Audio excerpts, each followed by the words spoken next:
कधी तुम्ही पक्षाच्या कार्यक्रमात दिसले नव्हते, आज तुम्ही पहिल्यांदा शिबिराला हे बघा, नाराजी वगैरे दूर झाले की नाही हा मुद्दा येत नाही। हे पक्षाचं शिबिर आहे, कुणाही व्यक्तीचं शिबिर नाही। मला काल सुद्धा जे आहे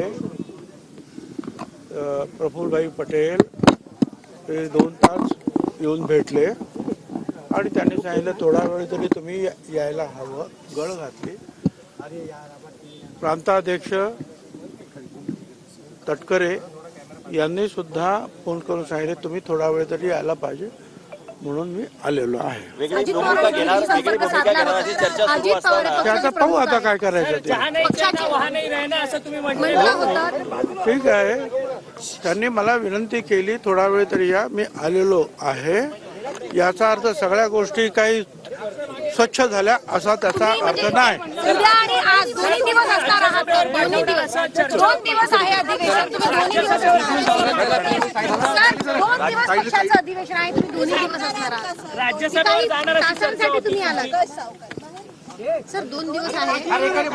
अरे पक्षाचं अधिवेशन 2 दिवस आहे, तुम्ही 2 दिवस राहणार आहात का उपस्थित? एवं असा कुठलाही प्रस्ताव माझ्याकडे नाही राज्यसभेवर जा किंवा काय। तो जो होता पूर्वीचा मंत्रिपदाची वाटणी करताना तो मी नाकारलेला होता की एवढा सोडून मी कुठे जाऊ शकत नाही। त्यामुळे हे तुमच्या ज्या काही सूचना ज्या आहेत काय या सूचना ह्या चुकीच्या आहेत आणि मला असं वाटतं की तुम्ही सूचना करू नये। साहेब तुम्ही दिल्लीला गेला होतात का मुंबईतून नाशिकला आलात? मी मुंबईहून दिल्लीला नाही गेलो, मी चेन्नईला गेलो होतो।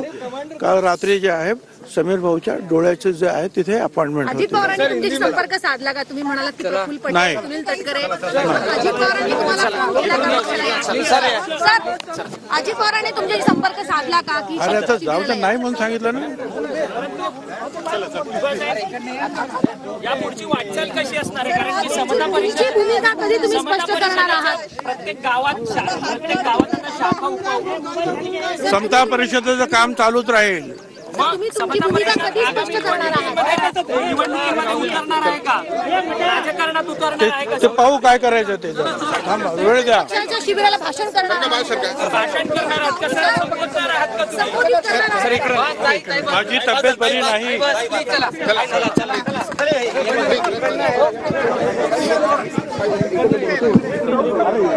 भुजबळ साहेब इकडे।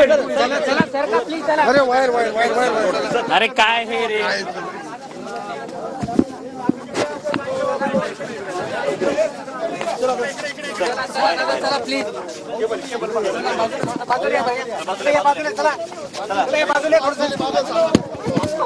तर समता परिषदेचं काम सुरूच राहणार आहे। हे कुठल्या एका व्यक्तीचं नाही तर पक्षाचं शिबिर आहे।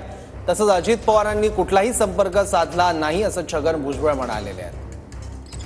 शिबिराला या अशी विनंती तटकरे आणि प्रफुल्ल पटेल यांनी केली, त्या विनंतीला मान देऊन मी इथे आलोय असं छगन भुजबळ म्हणाले। अजित पवारांनी कुठलाही संपर्क साधला नाही अशी माहिती छगन भुजबळांनी दिली।